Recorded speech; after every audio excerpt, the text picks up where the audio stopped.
Halo teman-teman, kembali lagi dengan channel ini, di mana pada channel ini akan membahas cerita seram, misteri, sejarah, dan lain-lain yang mengandung unsur misteri di dalamnya dalam bentuk cerita bergambar. Dan di video kali ini, admin akan membahas tentang asal-usul hantu pocong. Nah, sebelum lanjut ke ceritanya, yuk intro dulu.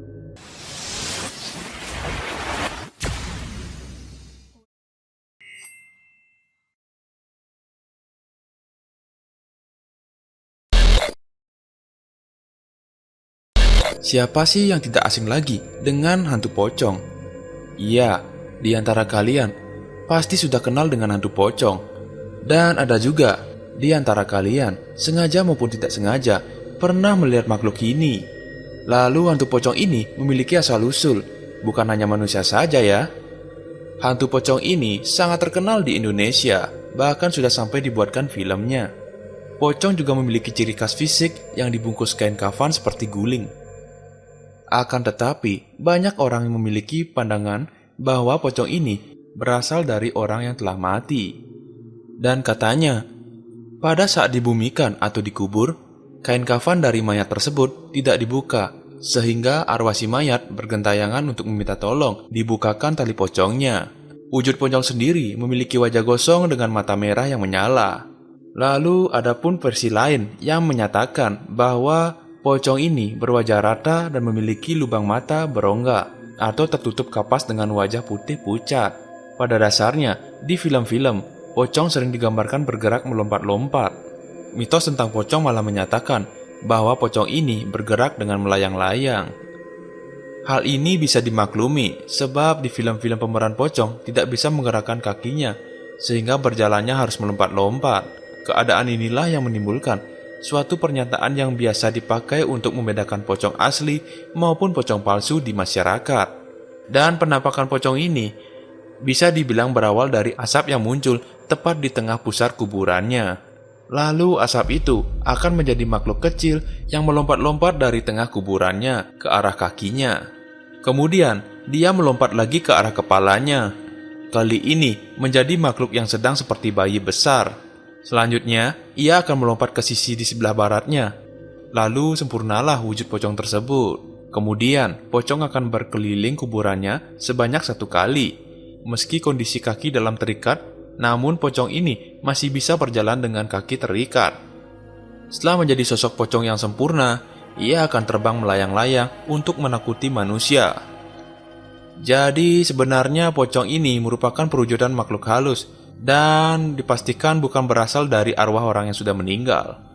Dan selain itu, banyak juga orang yang mempunyai niat busuk untuk menjadikan pocong sebagai penglaris di dagangnya ataupun warungnya, agar mendapatkan pembeli atau orang yang ramai datang ke warung maupun dagangnya itu secara instan. Dan jika di antara kalian sengaja atau tidak sengaja melihat pocong ini, tolong jangan menatap matanya, karena banyak sebagian masyarakat yang mengatakan jika di antara kita menatap mata pocong dari jauh maupun dekat, maka mata pocong itu akan bisa membuat badan kita menjadi kaku dan tidak bisa bergerak. Dan jika kita menemui hantu pocong di jalan atau dimanapun, kita pasti akan berlari karena ketakutan. Dan semua itu sangat percuma, karena pocong ini tidak hanya bisa melompat saja. Lalu hantu pocong ini justru bisa menghilang dan bisa menuju ke posisimu atau kehadapanmu.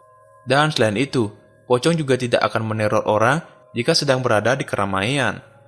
Justru hantu ini akan meneror kalian jika kalian berpergian sendirian. Pocong biasanya akan meneror orang-orang yang ikut serta dalam prosesi pemakamannya, dikarenakan orang tersebutlah yang akan dimintai pertanggungjawaban karena tidak melepas tali pocongnya. Hantu pocong ini akan meminta melepaskan talinya agar arwahnya bisa tenang. Dan pocong juga sangat gemar menampakkan dirinya di hadapan anggota keluarganya. Lalu pocong ini akan meminta sesuatu darinya. Dan jika kalian ada di posisi mereka, maka yang harus kalian lakukan adalah mengingat kembali siapa dari antara kalian, baik itu kerabat ataupun keluarga, yang baru saja meninggal. Dan jika kalian masih mengingatnya, kalian cukup menyebutkan namanya dan mengatakan, "Aku telah memaafkanmu. Kembalilah kau dengan tenang di alammu."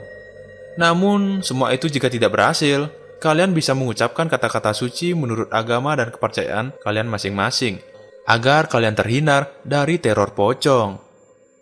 Baik teman-teman, itulah sedikit cerita maupun penjelasan mengenai asal-usul hantu pocong.